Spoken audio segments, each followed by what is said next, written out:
Jar Jar Binks. You are listening to Behind the Lens.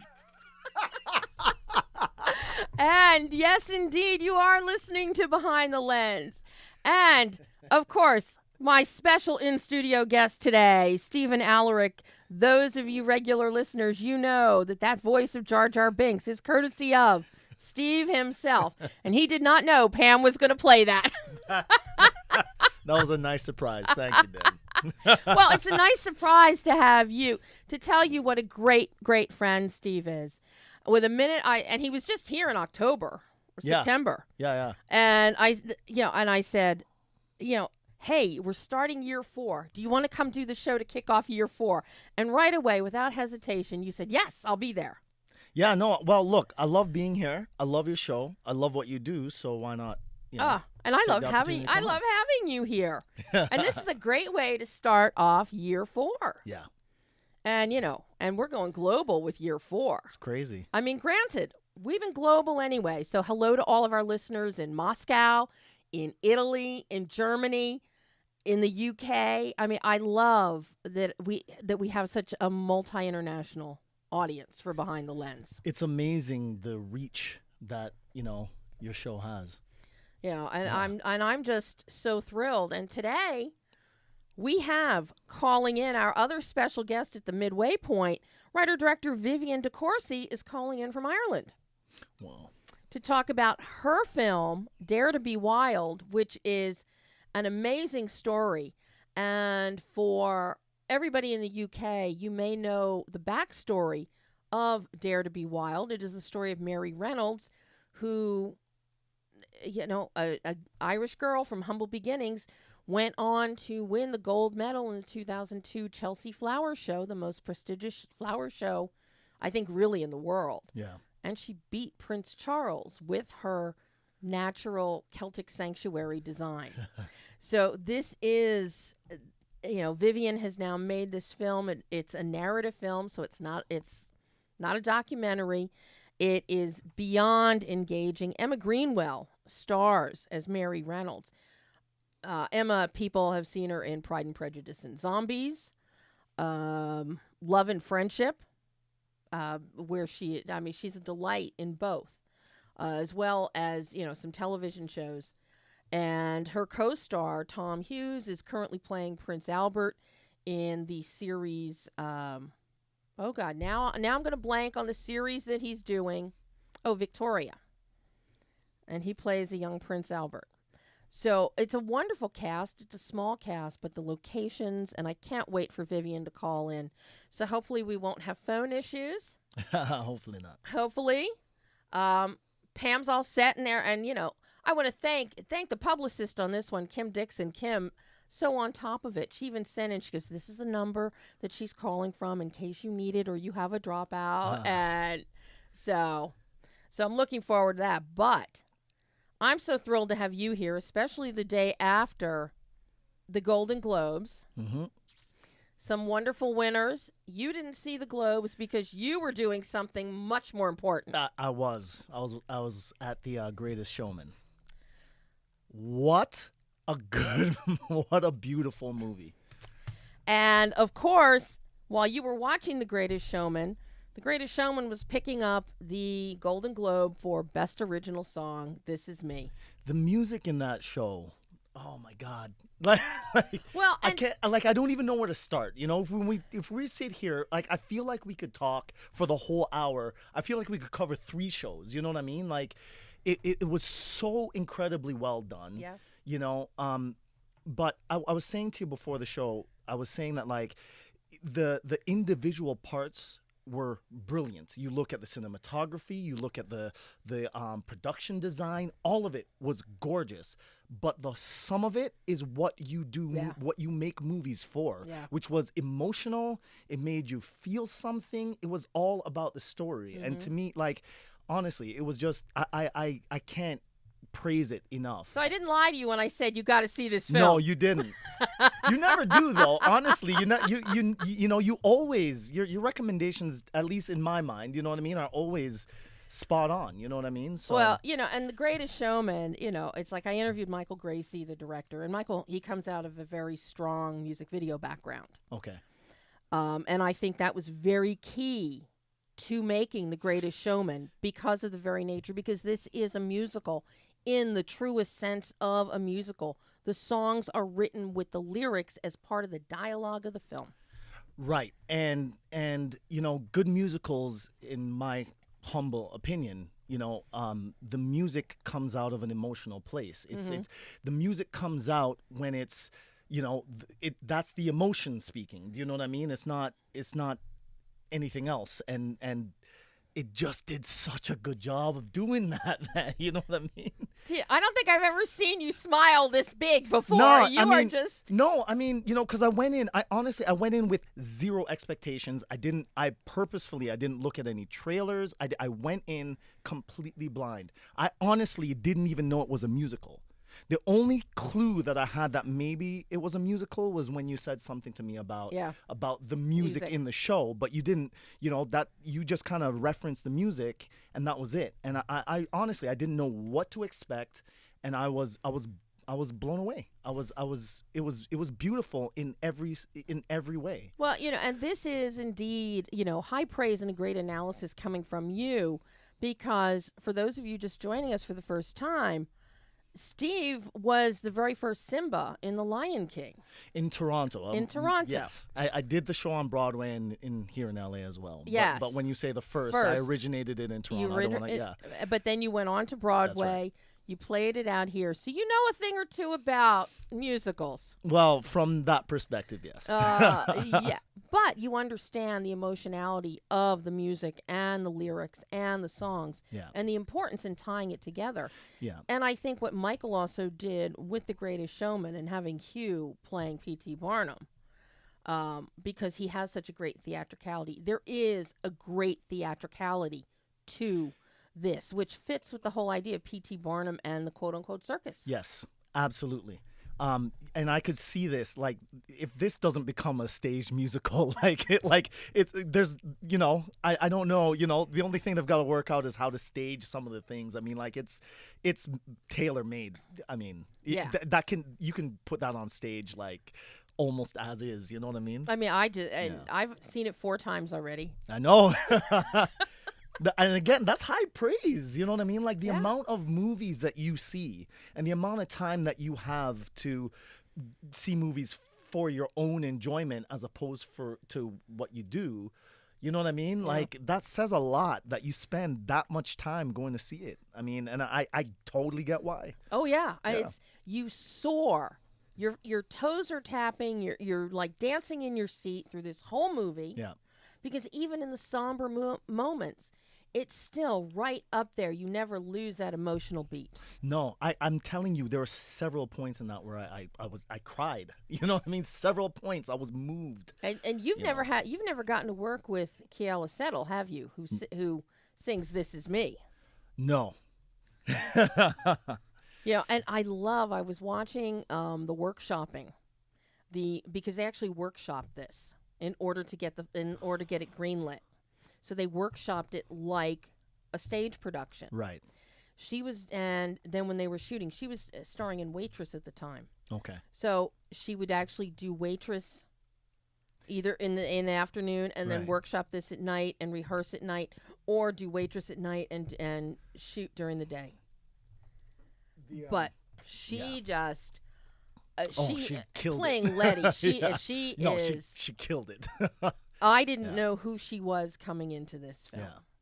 Yeah. And just blew my mind. I'm so thrilled you got to see the film. Yeah, no, so am I. Thanks again for, you know, I would have seen it anyway. I was interested, you know, to begin with, but honestly, like it's why you make movies. Yeah. You know what I mean? Like the experience that I had as an audience member, I sat there and I watched it and I said, honestly, that's what I want to be involved in one way or another. It doesn't have, not necessarily that it's musical or not musical or what have you, but the impact that it had on the audience, on everybody that I went with that saw it, and the people that I overheard talking about it. It's like the impact that it had, that's why you make movies. Whether it makes $1 or $1 billion, kind of, I don't want to say is irrelevant, but it's not the point. The point for movies, to me, yes, I mean, no one wants to lose millions of dollars making it, but I mean, you know, it's to move people. You know what I mean? Yeah. And that this did this brilliantly. Yeah. And you leave and you're soaring. You are soaring. Yeah. When you leave the theater, and it's a feeling of euphoria you don't want to lose. I was still in my seat downloading the soundtrack on iTunes. Yeah. Well, the fact that you were in your seat doing that means that your phone was turned on, so...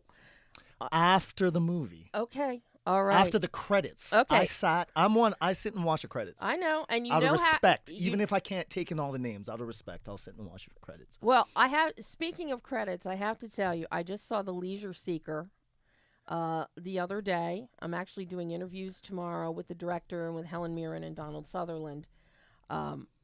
It's a lovely, lovely film. The release date just got moved to March 9th, I think.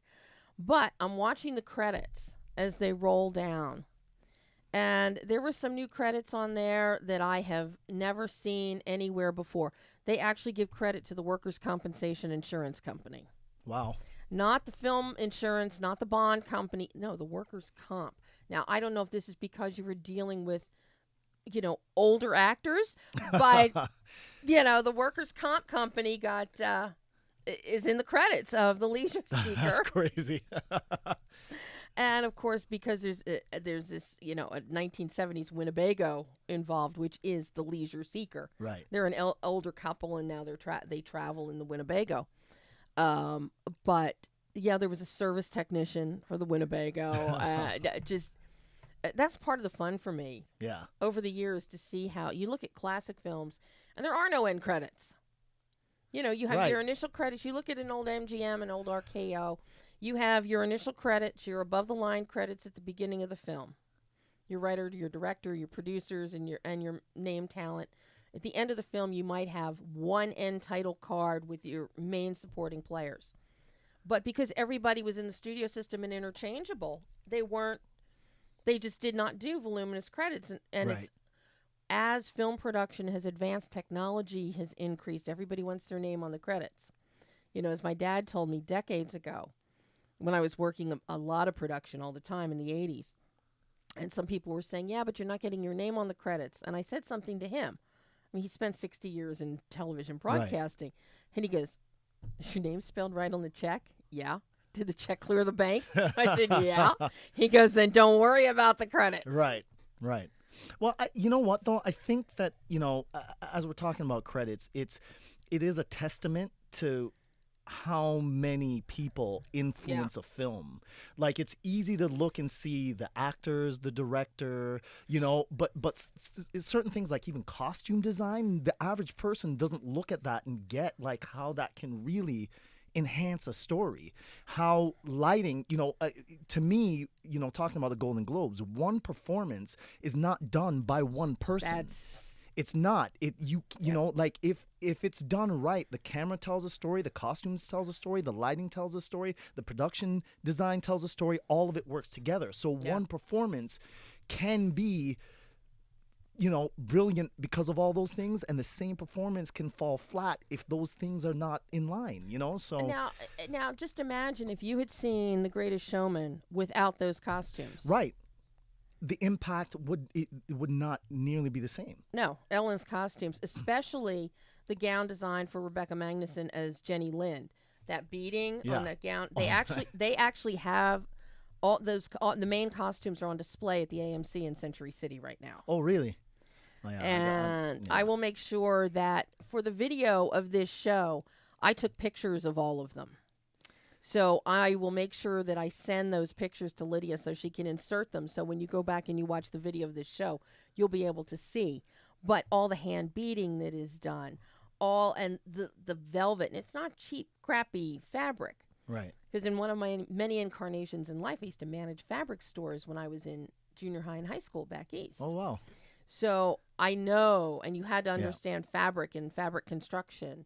And, of course, my great-aunt Lil was the very first. She owned a couture dress shop in Columbus, Georgia, the very first female businesswoman there. Huh. Wow. And then my father's, my second cousin or whatever, she worked for designers and pattern companies in New York. So I've always been surrounded and learning about fabric and what you need. And when I look at things, I look at the detail and the finishing. That's why I love talking to people like Sandy Powell and Colleen Atwood and Jacqueline Duran about the costuming. Right. And what goes into it. The amount of thought and creativity that goes into it is not it's not evident to the average viewer. You know what I mean? It's like, Louis Segura with The Shape of Water, which is another one you have to see. Yeah, I got a ton of SAG screeners. Very good. I got to go through. That's a big one, but and that one you're going to fall in love with Dan Lawston's cinematography. Dan's right up there, one of the hot contenders for Oscar for cinematography for The Shape of Water. But Lewis's costuming in there and the use of color, the very specific design of color for defining characters, defining sets, and using it to tie in the emotional connective tissue between Sally Hawkins' character and the creature, blues and greens. So, and then you see punctuations of red for love, for blood. So color and design, very, very, very important. This is what I mean. And the magic of that is when someone is watching it and feels it but doesn't know why. You know what I mean? Like they see this image and they're moved by it, but you can't turn around and go, oh, the color palette, they picked red there and it signified love. It's subconscious. It hits you in a different way. This is the beauty of filmmaking. You know what I mean? This is where a lot of the magic happens. Like I said, it's easy to point at the actors and, obviously. Yes, you're an actor. Right. It's, the job's not easy. But it is the one that everyone can look at and easily point out that person did a good job or I was moved by that. But the other stuff is a little, it's subliminal, and when it's done right, it all adds up together, And see, that's been with a lot of the characters that you have played over the years. That's very important. For example, Simba. Yeah. That's all about costume. You know what? Like, we could sit here and talk for hours about the costuming in that show and how, if you've seen it, right? Yes. So that beginning with the sunrise and the animals coming out, the giraffes moved like giraffes, but the dancers didn't have to do anything. I shouldn't say didn't have to do anything, but they didn't have to do much more than walk on the stilts. Right. The costuming was sort of did a lot of the work of all of that. Again, the brilliance of and the amount of thought that goes into that. Or Scar and Simba's mask, Scar and Mufasa's masks were mechanical so that they could move down and it would look like a lion, and then it would move back up to the top of their head when they stood up straight. It was a brilliant way to be able to merge animal and human and be able, to be able to have that and have the audience identify with the characters. It's the thought and creativity is incredible. Yeah. It's just, that's why Oscar award season, it's one of my favorite times, especially when I get to do all these below the line interviews, which I love, which is why we have Behind the Lens. Yeah, right. As a matter of fact, I'm going to be talking to Gary Rydstrom sometime this week, I think, the sound designer on Spielberg's movie The Post. Oh, great. Yeah. So I'm very excited about that. Have you seen The Post yet? I have. Okay. I'm dying to see it. I have. But I have to say a caveat to everybody that has not yet seen The Post, that is going to see The Post, or that has seen The Post. Also, please, I can't encourage you enough. See The Newspaper Man, The Life and Times of Ben Bradley. It's a documentary by Joe Maggio on Ben Bradley, who was the editor and worked with Graham during this whole era of the Pentagon Papers and then Watergate.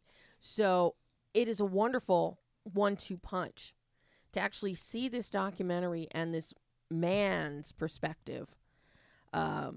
And of course they had interviews with Sally Quinn, who was his last wife, and Sally Quinn, a noted news journalist, and interviews with so many, respected reporters and journalists over the course of his career. So to see those two together see a narrative on the Post, the Pentagon Papers, and to see the documentary on Bradley, which focuses more on Post ends at where Watergate picks up. Okay. And the documentary focuses very heavily on Bradley's years as a friend of John Kennedy's, and then the Watergate years. So you watch these two together, and you have a complete journalistic timeline from the days of before Kennedy, all the way up through Watergate and beyond. Wow. And it's amazing how timely it is. Like it's coincidental because I mean it takes a long time to make a movie. It's not That's just it. it's not like they just up and shot this in 2 months, released it, and here you go. You know what I mean? Like this had to have started before, the current administration. So like it's it's incredible, like the timing, how it all worked out. I know, but when you look back through history, things work out for a reason. Somehow they all fall into place. Yeah. Very serendipitously. Well said. Yeah. And, this is just one of those times. But what you also get in watching things like the Post, like the Newspaper Man, is you also see how history is repeating itself. You see how playbooks of old are being duplicated as playbooks of new. Right. And that the mistakes of the past, some people still have not learned from them, and they choose to do the same things that were done and didn't work before. Right.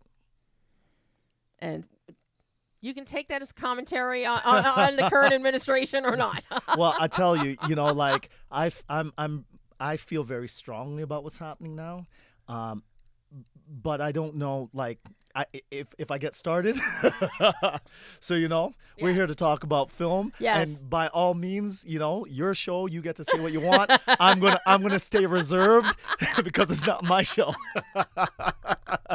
Well, something else, and of course, when you see the video, of course, let me just say I've said this since day one. Coco, Best Animated Film of the Year, it won the Golden Globe for Best Animated Film.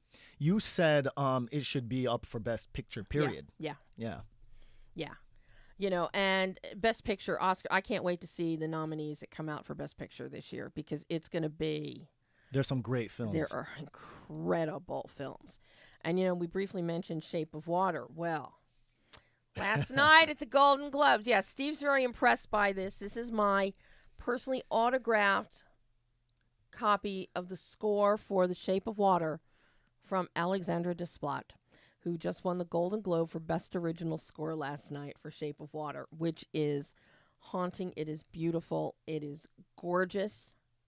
Would you like to hear a little bit of my exclusive interview with Alexandra? Yeah, of course. Talking about, let's see, the first, we're only going to have time to do one if Vivienne calls in on time. So the first is pretty much an overview of the considerations of scoring a film like The Shape of Water, which is all emotionality. I'm looking forward to it. I know. I hope people will love it too here, because they loved it in London, they loved it in Venice, but I don't know about the American audience. Are they ready for love? It's because love is not in the air. It's more about hate and pointing at people, and so I hope it gets through. I mean, it is, for my money, it is a masterpiece. It is. Oh, there's no doubt. You're absolutely right. I have the same cinematography, sensation. the use of color, and camera moves. The camera moves, and that's something. And Sydney's editing. Yeah. Between the cinematography, the editing, and the score, these three things are in such synergy with this film. Because we have our main character who does not speak, which is why we then need score to fill in those moments. We see that also with Wonderstruck, with Todd Haynes' movie, for the silent portions because of a deaf girl. But here, I mean, granted, Eliza's doing sign language and punctuating things with force and effect, but still, our sensory experience needs to hear something, and that's where your score comes in. And I have to say, it is so beautiful. Thank you.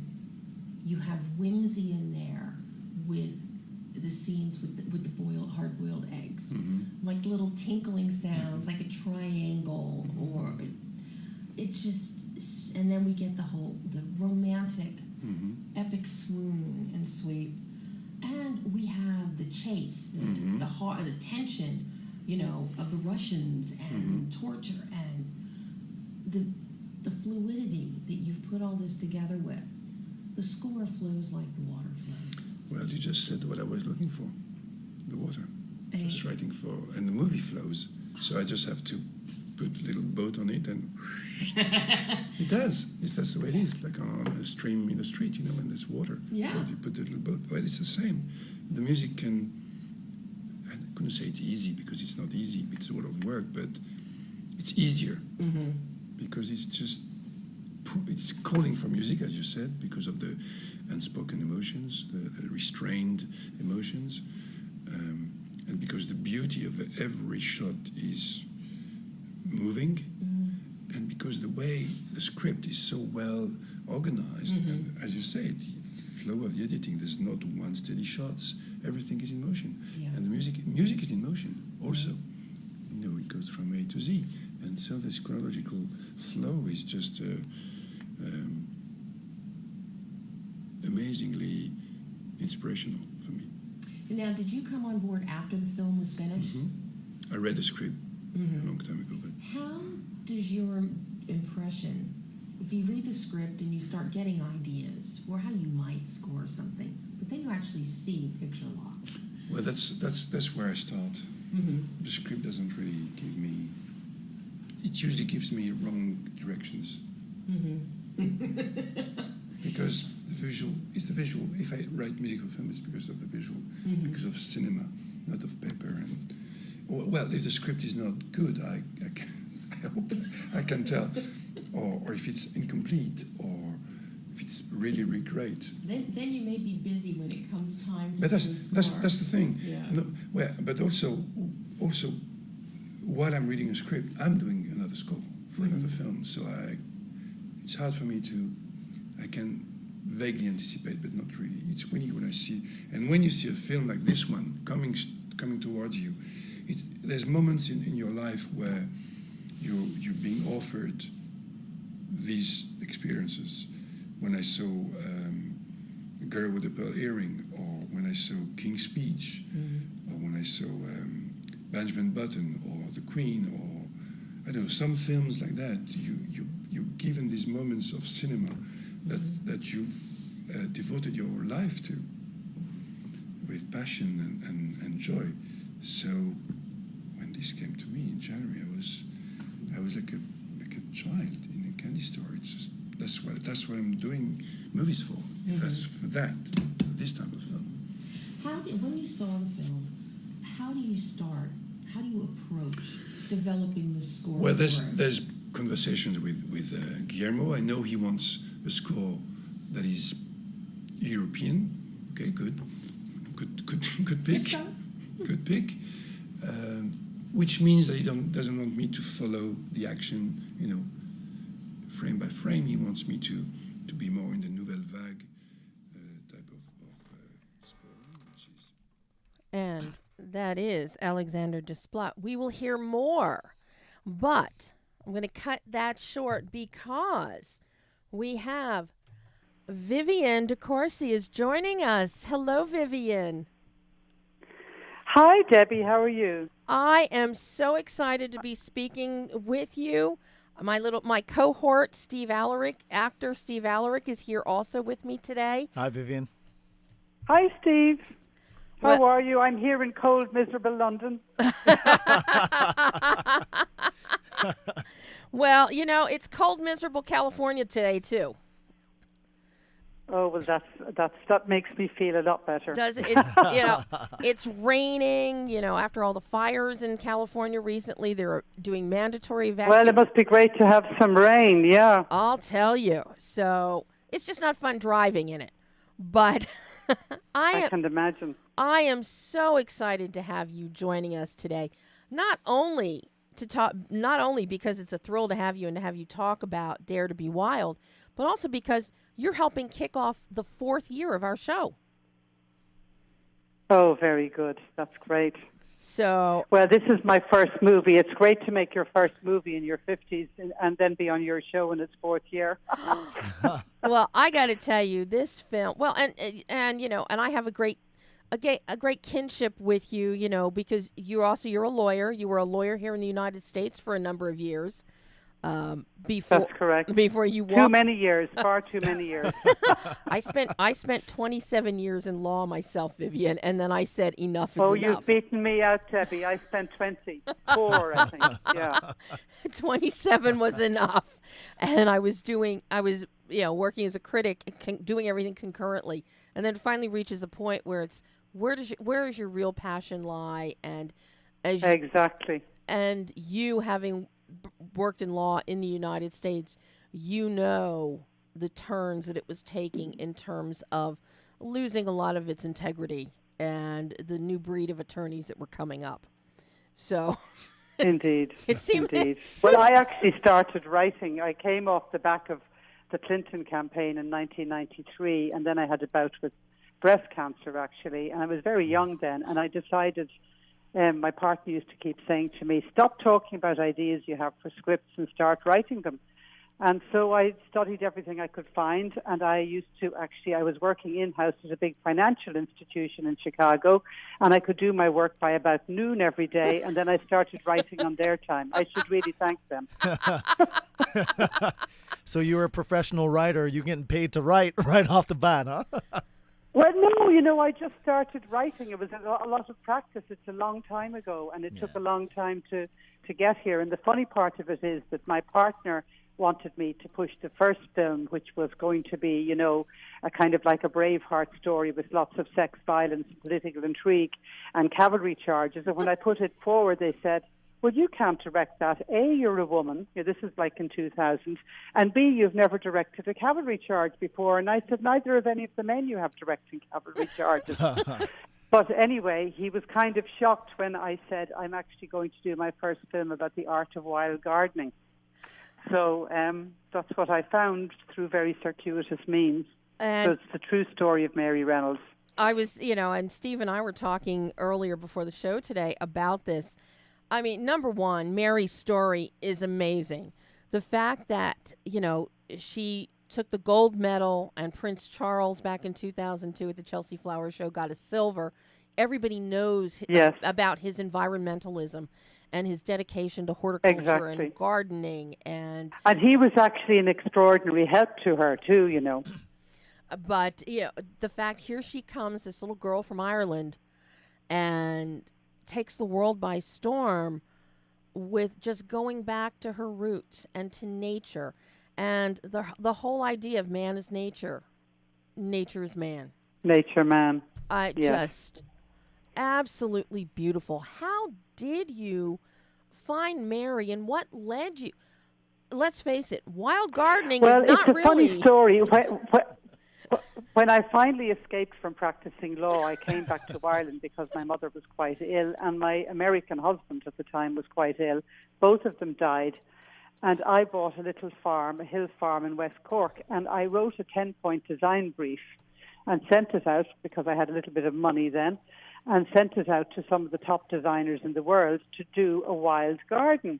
And what they sent back to me bore no relationship to my design brief, which I wanted to integrate into the landscape beyond on Roaring Water Bay, and I wanted no right angles, and I wanted all wild vegetation and a hawthorn grove and a fairy tale feeling and so on. And one day somebody told me, you need that Irish girl, Mary Reynolds. She just won the Chelsea Flower Show. And so one day Mary rocked up to my house, and she had a lot of edge and a lot of attitude, and actually she terrified me. And about 6 months later, she sent me back this extraordinary design, and I had to build it. And so I built the garden, and in the course of building my wild garden, which is still there, 10, 15 years later now, and still growing and still a work in progress, she told me her extraordinary story of meeting Christy Collard, who was the only people that actually live in West Cork. They have an amazing place called Future Forests. And if you want, say, a bluebell garden, they will come over and do it and put it into your garden, or a hawthorn tree, or anything that's, native and wild. Mm-hmm. Because garden centres don't typically do that. They do it a little more nowadays. but in general they don't. So it was a very interesting experience. And it was very interesting, and the rationale behind it is, of course, that, for example, a typical lawn can't support one bee and is full of insecticides. But a clover lawn can support a myriad of landscapers. So then imagine your clover lawn and 100 of them and 1,000 of them, and we create a very beautiful living sanctuary for our friends, the bees. But that's just one simple element in the story. Mm-hmm. I find the whole idea fascinating as I'm watching the film. An author friend of mine in Philadelphia, Lisa Scotolini, Lisa decided she wanted a wild garden on her huge amount of land in suburban Philadelphia. Mm-hmm. And she just got wild seeds and went out, dug up the ground and threw wild seeds. And now it's the different vegetation and the flowers. It's wherever they pop up is where they pop up, and it is fabulous. And as I'm watching, but the problem is, Debbie, that people actually don't. They're so dissociated from nature now. Yeah, and that's something that I love that you really bring to the screen, and that Emma Greenwell in playing Mary, she really embodies that connective tissue. That that synergy. Yes, she was wonderful, absolutely marvelous. How did you luck out in finding Emma? I mean, we did luck out. I mean, we had done a massive casting call, and I had seen so many people, and then it was literally 3 weeks to go to the shoot, and we still didn't have Emma, and we equally didn't have a leading man, and actually I was frantic. And somebody called us and said, "You've got to look at this girl." And we interviewed her. And the next day she sent me a tape. And she overnight had copied Mary's Irish accent. And when we were doing all the work in Dublin, people thought, "Why haven't we seen this actress before in Ireland?" The Irish thought she was Irish. So It was extraordinary. She's a very, very talented young actress. She's only about 26 now. I think she's a very long way to go. She's in The Path at the moment, and she was in Love and Friendship and various other movies. And then, of course, Tom Hughes has been in Victoria. I don't know if it's played in America yet, but he plays Prince Albert in Victoria, which has been quite a big hit in the British Isles. Well, I know Emma. I became familiar with her in Pride, Prejudice, and Zombies. Yes, and so, exactly. So that was my first experience of seeing Emma on screen. Then I saw her in Love and Friendship after that. So when I saw, and I was blown away by her performance in Dare to Be Wild, because it's like, okay, I hear this Irish brogue, and it's like, wait a minute, this is not the same voice I heard coming out of this woman before. So I wasn't sure which one was the authentic. You thought she was Irish. She's a Chelsea girl and very posh. Was there something specific you were looking for in an actor when you're going through for both of those parts? Was there something, that personality wise or character wise? Well, what I wanted to do was sorry. No, go ahead. Sorry? No, what I wanted to find was somebody very young as Mary was when she took on Chelsea, because for over 100 years, she was the youngest person ever to win the gold medal at the Chelsea Flower Show in garden design. And, just like in the film, her garden was right next door to Prince Charles. So there was that element of hurling the little streets upon the great. But she had a wonderful idea, and I think the whole story in this era when we're searching desperately for strong female protagonists, the wonder of it was that she had the tenacity to see it through as well as the vision. And not only does she win, but she gets her man, who had no respect for her and was just interested in doing, forests in Africa. So his whole goal was to recreate, to recreate what was left, and her goal was to protect what we had. Sorry, his goal was to recreate the wild, and her goal was to protect it. Mm-hmm. And I love the idea. So the idea is basically that if you have a wild nature in your own backyard, then and only then will you understand the importance of protecting our wild places. Mm-hmm. Because, as I've said, most people don't have any consciousness of that anymore, unless they're lucky enough to, go hiking or something. Mm-hmm. And most people aren't. And so many people, especially here in California, you go hiking and you see, a lot of deciduous trees and greenery. Mm-hmm. You don't really see wildflowers. I mean, I remember growing Yes. up outside Philadelphia, and you could, to this day, you can go to Valley Green along the Wissahickon Creek, and there's trees, there's wildflowers everywhere, there's buttercups, there's bluebells. There's little milkweed pods. But you see, they've been spraying for years. Yeah. They've been spraying for so long.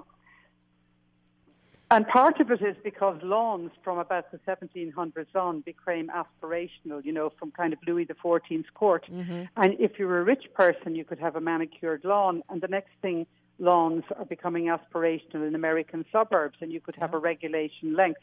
And of course now, particularly in California, which is on the forefront of this, they're beginning to turn back that whole trend and rewild their gardens. And I don't know if I told you this, but Virginia Robinson Gardens in Beverly Hills saw the film, I suppose about 18 months ago when it was in its first world release phase. And they rewilded their whole garden in Beverly Hills based on the film, which I was thrilled about. So it's growing now, I'm hearing. Oh, my goodness. I didn't. You know Virginia Robinson Gardens? I do. Yeah. Well, their whole front garden is rewilded based on the film Dare to Be Wild. So it's just a funny kind of turn of events. Oh, my So, goodness. we're having the release now, and then we've sold to Netflix, and Netflix is going to release the film in April, I believe. Mm-hmm. So I'm thrilled about that, because all we really ever wanted was that lots of people would see it. And children and young men, ironically, are really impressed by the film. People think young men, all they want to see is car chases and shooting and banging. But actually, I think they're starving for inspiration. And when I was making this film, I wanted to make a beautiful inspiration film as a total contrast to the dark dystopian films that have been so, prevalent for the last 20 years. Mm-hmm. And people now, critics, everybody else, you have to kind of be dark, tortured and twisted in order to be cool, And it's just... It's become, I think it's terribly important that not only do we do films that have strong female protagonists, but we do films that actually illuminate solutions for humanity. And I was trying to do all of these things with this film, Well, and you do it so beautifully. So I'm curious, because there is all these beautiful gardens. You've got the beautiful, lush green hills of Ireland. You're down in Ethiopia. What was this like logistically for you as a first-time director, with these multiple locations, and of course the whole garden aspect, because it can't be that easy or that inexpensive to recreate these beautiful gardens or to create new ones. Well, when we went to Ethiopia, that scene where Mary has the vision on top of the sacred mountain in Mm-hmm. Ethiopia, that's actually at 12,000 feet. And we have to climb before dawn with an entire crew and Ethiopian baggage bearers, because I wanted to get the shot in the same place so that it would come across. Because in that moment, she had a vision that if they got this right, they could actually bring back the forests of Ethiopia, which were all over those mountains, but have been eroded by need to literally cook food over the millennia. Mm-hmm. And so Mary had described to me where she had this vision, and I was determined to get to the same place. And so my cinematographer, who is wonderful, Cathal Waters, and I said, we'll get around the producers to do this. And you know what we did? And Sarah Johnson, who's the producer of Birdman, and several other people climbed to the top of that mountain with us just as dawn came up, and we got our shot and went down again. It was an extraordinary, almost a spiritual experience just to go there. And while we were shooting it, there's a monastery on top of the mountain, and all these Ethiopian priests were chanting. So it was really beautiful, Oh my. It was really spiritual experience. And honestly, it was worth every single step of that climb, although it nearly killed us. Well, And as to the garden, the competition garden, we had to build it to perfection and then shoot it in 7 phases going backwards, because, of course, you couldn't be shooting, and building the next day logistically. Mm-hmm. So all these people would come into the park where we were shooting the set and would say, we love this garden. How long is it going to? Who's building it? And when we started to strip it back, they all would come round and be hysterical. It was the garden being taken away. It was kind of funny in a way. But anyway, the garden's being built now in my original garden in West Cork this year, which would be nice. Oh my, because it is absolutely stunning. And I'm so glad that you actually did go to Ethiopia to get that mountaintop shot, because you realize when you're watching this This is not CGI. This is real. No, this is real. That yeah. view. Well, it was real in her imagination, and we did go to the top of that mountain. And it was one of the things that when she told it to me, and this would have been back in 2002, I was so impressed by her story of the vision she had. She said it was so clear, because Mary has visions a lot, and she often calls me up and she said, I just had this vision, and I'm seeing this space. And you can actually, she makes it come alive for you. And so when we were doing the CGI, I know we didn't have an awful lot of money to do it, but I think we brought the idea across, was when she actually turned around and said, no, we will get this garden built, we will get these forests built. And now, back in 2002, very few people were reforesting the deserts. Mm-hmm. But now, since then, it's become quite, it's a growing trend, let's say. And we can make the forest bloom again, but, we need millions and millions of trees and lots of money. So what we really wanted to do on the back of Dare to Be Wild was build a movement. And slowly but surely it's happening. The movie's been very successful in a lot of territories at this stage. And it's a kind of a weird trajectory, because usually things go out first in the U.S., but ours is actually going out last in the U.S. Well, and I know it's coming out on VOD tomorrow in the U.S. Correct. Yes, tomorrow. Correct. And then I'm thrilled that Netflix is picking it up. So in April, it's going to come out in theaters. So, I mean, this is yes, and interestingly enough, it's going into a lot of different categories. It's not just a comedy, or it's not just a drama, but they now have categories for strong female protagonist, and they have categories for inspiration, uplift, social message. So it'll hit a lot of different boxes, I hope. I think this should be champion for environmental growth. Absolutely. That's the plan. And we really would like to get it to, Leonardo DiCaprio and the Pope, so that when it comes out, they could shout out about it, because I think they would absolutely love the concept. And very few people get the concept, but when they see it in a movie, particularly young people, they get all energized about, can we rewild our school? Can we rewild the sides of our road?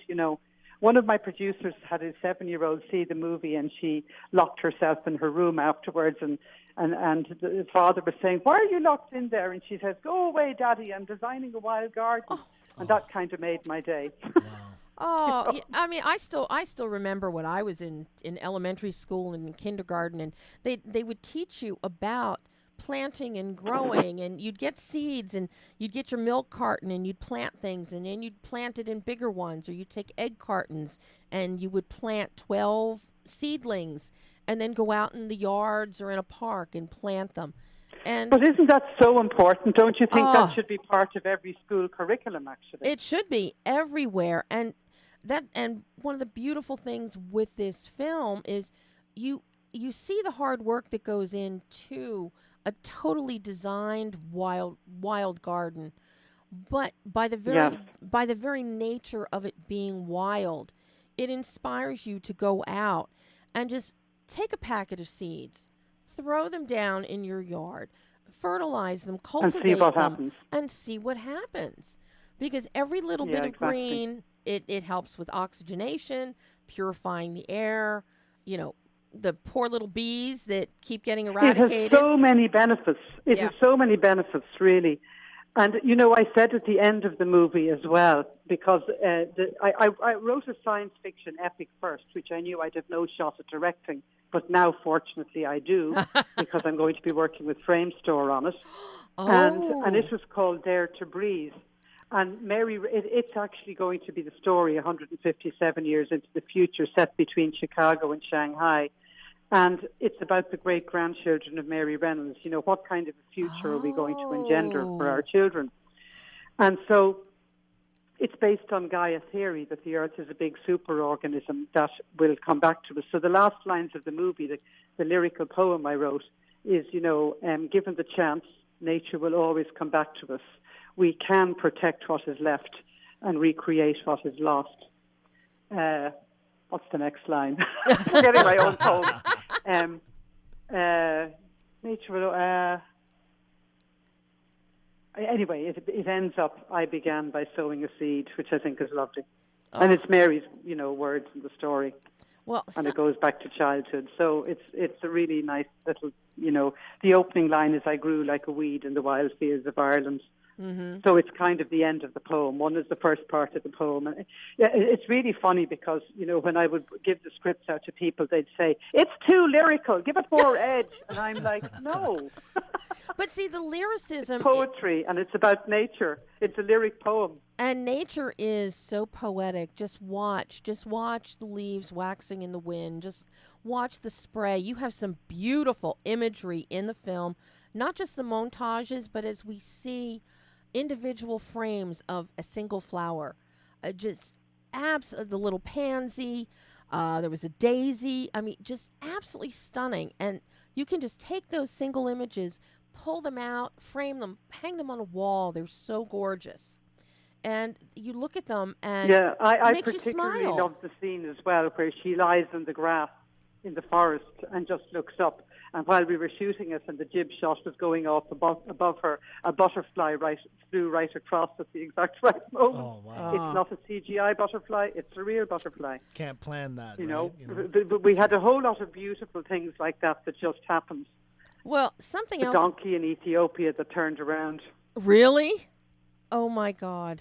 Yeah, there's a lovely scene when she arrives in Ethiopia and she's just walking away.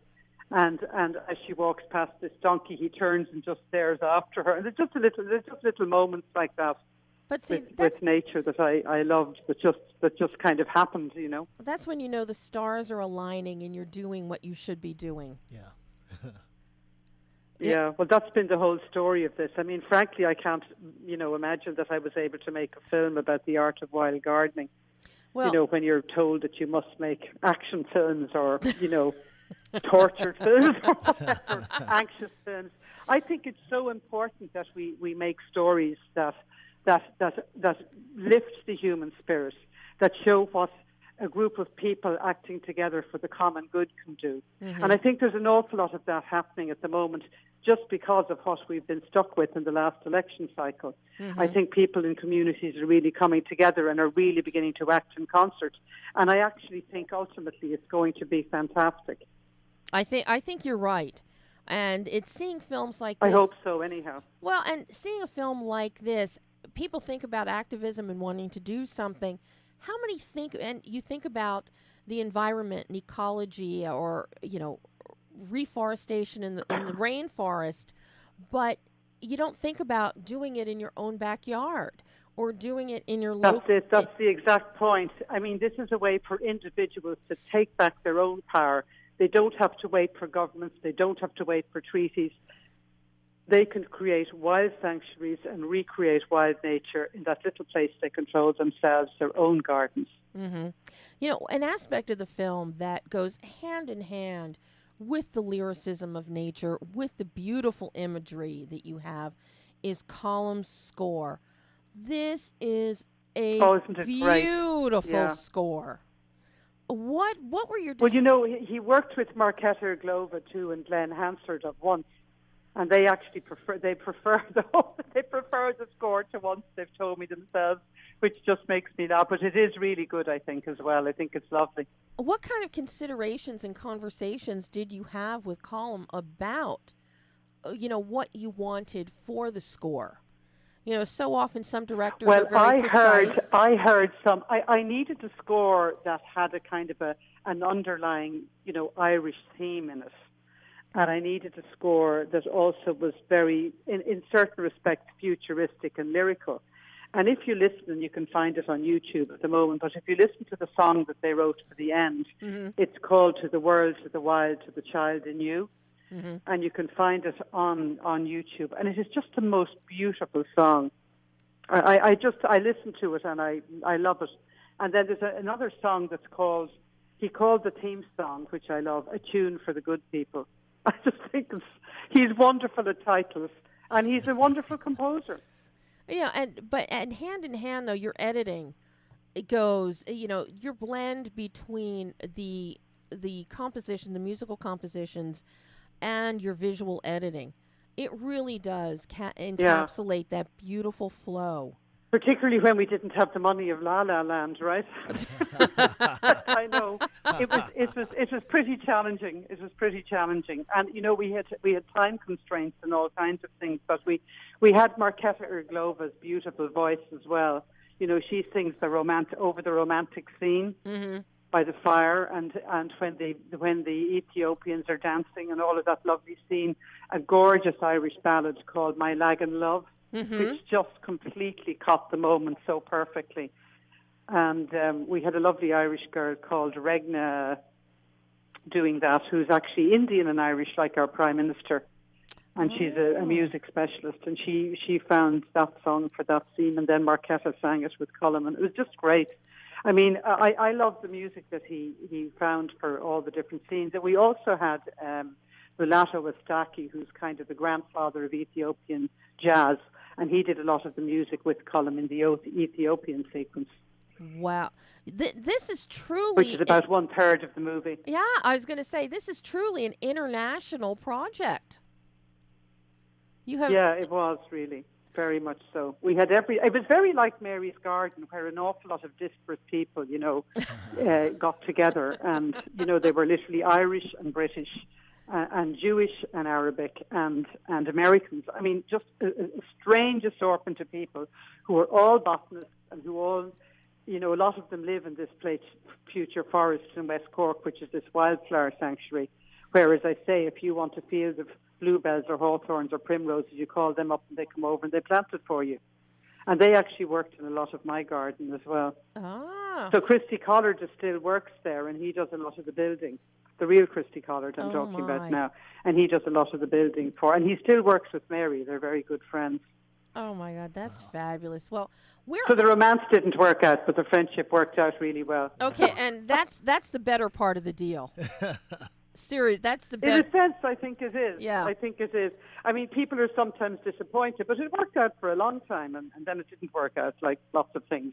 But it's lovely if you can have a beautiful friendship, and they do have. So I have to ask you, Vivienne, because we're almost out of time on the show today, but I want to ask you, what did you learn about yourself as a director in getting this film made that you can now take forward? Oh, what did I do to get it made? Well, I eventually decided that if I would have to make a trailer. So I actually shot the little girl sequence. Okay. Which, the small young Mary sequence, almost in its entirety, and in fact I use even bits of it in the film. And then I took it to various people, and then it was an entirely female-driven film, because a wonderful woman called Geraldine Dreyfus from Impact Partners, and they would be responsible for Invisible War and The Cove and The Square and Icarus and an awful lot of other movies, said, I'm going to introduce you to a lot of people, and they'll finance your movie. And they did. Oh, my God. I mean, but it took a long time. It took 10 years from start to finish. But it worked very well, and all the producers were women. And an awful lot of the crew were women. And as I said, Cahill, our cinematographer, was the token kind of, man on the crew. But I mean, I don't have any fear. I was brought up in kind of I was a lawyer, obviously, for a long time, so I didn't have any fear of the organizational skills, and I studied a lot about directing. I mean, and my mother was a theatre director, even though she was also an English teacher, and she used to always talk about the idea of catharsis and say that if you couldn't get them crying, laughing, or crying, you wouldn't get in touch with that emotion that actually causes people to think and then to act and then possibly to change. And so when I was making the film, I very much have to, and it builds up very slowly in the film, I very much had to engage people in the emotional journey. And no, it's really funny. People usually cry at about 3 stages of the journey. And I always feel if they're crying, we're winning. and it's when a lot of films nowadays don't give you that emotional catharsis. Right. That I think is so important to drama. No, I agree. And critics are kind of very cynical about it. They kind of don't like it. They call it being manipulated. But it's not manipulation. It's extremely real, and it's extremely important, I think, catharsis to good drama. Absolutely. There's no, for me... At least that's what my mother taught me, and I'm sticking to it. You need to go through that whole process when you watch a film. Yeah. You really do. I think so. Yeah. I think so. Oh, Vivienne, this has been an absolute joy. Unfortunately, we are all out of Oh, time. thank you. I hope you'll come back on the show again when the film goes out in theaters Yes, here I in the will. States. That would be so lovely. Yeah, absolutely. In April, yeah, no, it'd be great. I'll be out. I'm going to Sundance because I'm going on a few women's panels, so I may be down in LA after that. So, yes, we should try and meet up and talk. For Most sure. definitely. And in the meantime, everybody can go on VOD digitally and they can find the beautiful Dare to Be Wild. Oh, Vivienne, thank you again so much. Thank you, Debbie. Lovely talking to you both. Take Bye-bye. care. Take care. Bye-bye. Let's throw a lifeline to the wilderness. Absolutely. Absolutely. And that was Vivienne DeCourcy, writer-director, Dare to Be Wild. Fascinating journey. Crazy. I mean, in a good way. Yeah. No. Yeah. But Yeah. we are all out of time for our first show of 2018, year number 4. I'm so glad you were here. So am I. I'm so glad you saw The Greatest Showman. Well, listen, we can talk after the show and like for hours about it. Yeah, Yeah. man. Well, since that is all the time we have, let's see. Next week, we actually have, we have guests next week. We have guests the week after. We have guests in February. We're moving along. So to find out who we have next week, because we're jam-packed next week, join us back here every Monday, Adrenaline Radio, 11 a.m. Pacific, 2 p.m. Eastern, 7 p.m. in England and Ireland. And until next week, I'm Debbie Elias. This is Behind the Lens.